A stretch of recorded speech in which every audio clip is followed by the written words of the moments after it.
Welcome to Cord Cutting Today for June 6, 2023. This is the show where I break down some of the biggest stories happening in the world of cord cutting right now and give you my opinion on them. Now, this is my opinions. If you want to learn more about these stories like Comcast changing its mind and what it's doing with Peacock, the CW may become harder to find on streaming services, and YouTube TV has some bugs they're working through. We're going to be covering all that and more, but if you want to learn more about these stories, come up with your own opinions, check out the show notes down below, and in the first pinned comment, I'll put a link to each story there, and you can read them for yourself and come up with your own opinions. Leave me a comment. I'd love to hear from you down below. Also, before we get into it, hey, could you do me a big favor? Hit that subscribe button, hit that thumbs up, let YouTube know you enjoy what we do here. By doing so, you let YouTube know to recommend our videos to more people, helping us grow, helping me support my family, and hopefully we can help you break free from the high cost of cable TV. So with that said, let's dive into the news of the day, starting off with some Comcast customers can keep Peacock following the June 25th deadline this year. June 26th is the cutoff. June 25th, I believe, is the last day. If you're a Comcast Xfinity customer, you get free Peacock. After that, you can sign up for it. There is some discount codes. I'll put a link to the story down below where you can read about those discount codes. But it looks like they want to use Peacock to kind of help offset the cost of cord cutting.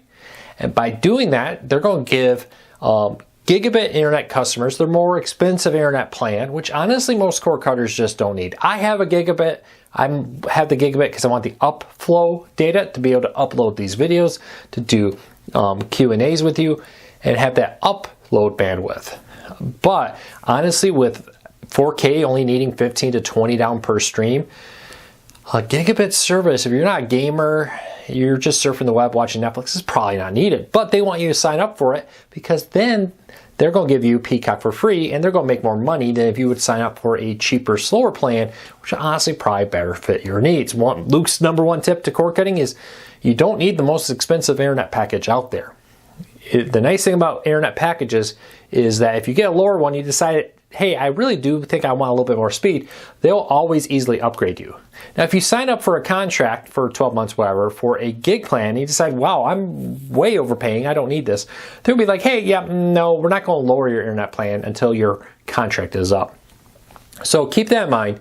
My number one tip to new cord cutters is you can always go up. Get 100, get 200 down, and go from there. An HD stream, anywhere from 5 to 10 gigs, gigabits or megabytes, whatever, per second. The 15 to 20 down is for 4K. You think about that, 100 down can easily get you 10 streams of HD with that. I know everybody's going to correct me because I completely butchered the measurements on that, and I apologize. It's been one of those long Monday days. I'm recording this at the end of the day. I always do this at the end of the day before the next one.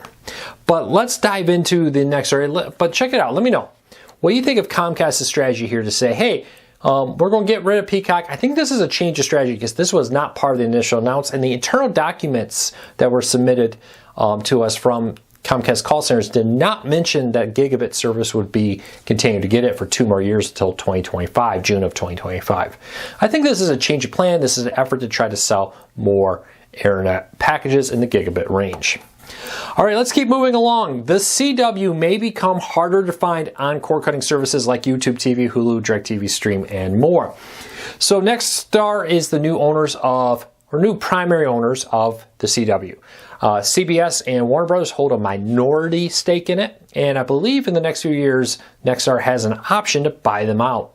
Now, they've done some good jobs turning it around. They've actually seen a nice jump in revenue, and I don't know how true this is, but somebody posted on Twitter, I apologize, I don't remember who said this, but that the CW has never been profitable. I don't know how true that is, but it's something I've heard from a few people now, that the CW has never been a profitable network. Well, now under Nexstar, they're starting to get some traffic underneath it and growing it.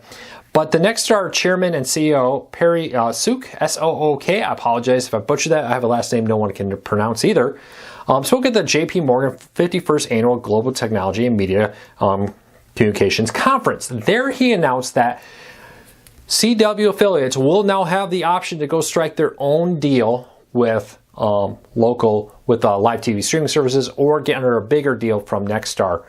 Increasingly, most local television stations negotiate through their parent company. So all the ABC affiliates Fox affiliates, CBS affiliates, etc., are now negotiating under their parent company that allows one big contract that covers all. If you remember back, 3-4 years ago, it was very common that, this CBS here would be included, but not the CBS the next town over wasn't on that streaming service, or it has half the ABCs but it's missing half the ABCs. That's because some of the owners of these channels had made deals and some had not, and it kind of became a big mess as streaming services had to go through company by company and strike deals. For once part of larger companies like Sinclair, Scripps, etc., that wasn't a problem. You make one deal, get a big 50 local television stations. But what they were running into is those smaller independent, or at least smaller owners of locals became a problem. Now it looks like we're kind of going back to that model. A lot of companies have said they want to go back to renegotiate on their own, which could result in a lot of locals vanishing from live TV streaming services because they need to strike deals with so many tiny companies. It becomes very tedious, very time consuming, and these tiny companies don't have the buying power they used to have, and they still want the high price, which is tough. For example, when a big parent company negotiates, if you want the CBS and ABC in New York City, Boston, LA, Chicago, etc., you have to agree to carry all the smaller ones. Well, if the smaller ones aren't included in that, it becomes harder to get the same dollar value. We'll see how this all plays out, but very likely as they move through this phase, as companies work to return back to the world of each company striking their own deal, would not surprise me at all to see some of them drop off these services. All right, let's keep moving along. A lot to cover. Let's try to cover as much as we can here. YouTube TV experiencing bugs with family share. Now, this was reported last week. We had a lot of people write into us saying, hey, I'm sharing with family who don't live with me. YouTube is cutting them off, saying they need to go back to their home network or buy their own subscription with this. And now it's being reported by 9 to 5 Google that they've confirmed with Google that there's a bug affecting family share, and that if your family is locked out or your family share is locked out, even if they live in the same home, what Google is recommending is you remove them from your family share on YouTube TV and re-add them. Now, that's a workaround. They say they're aware of the bug and they're working to fix it. Now, Google does have a policy that family share, which allows each person in your family to have their own YouTube TV account, but only pay for one YouTube TV subscription. And they have their own DVRs, their own recommendation, their own favorite list, and more. Now, Google says that's only supposed to be for people living in the same household. You're not supposed to, for example, your parents, your brother, who all have your own homes, all bundle together and pay for one YouTube TV subscription. That's not how this is supposed to work. But for some people, it's kind of how they've been doing it. So we'll see how that all plays out.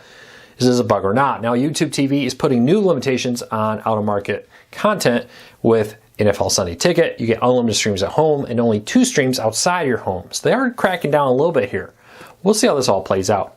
Technically, if you take a home out of your device network, you get 90 days to use it at a cottage, a hotel, whatever. I travel with a Roku when I travel. But when you come back home, you're supposed to reconnect that to your home network to be able to use it. We'll see how that plays out. We'll see how YouTube enforces that rule. In the past, they've been very lax in how they enforce it. Will they get more aggressive? Have we started to see hints of that? We'll wait and see. All right, Spotify, the music service and podcasting app, is laying off 200 people this week. These cuts primarily affect the people in their podcast section as advertising revenue. I've said this so many times. TV networks are struggling with it. Websites are struggling with ad revenue issues, and music services are struggling.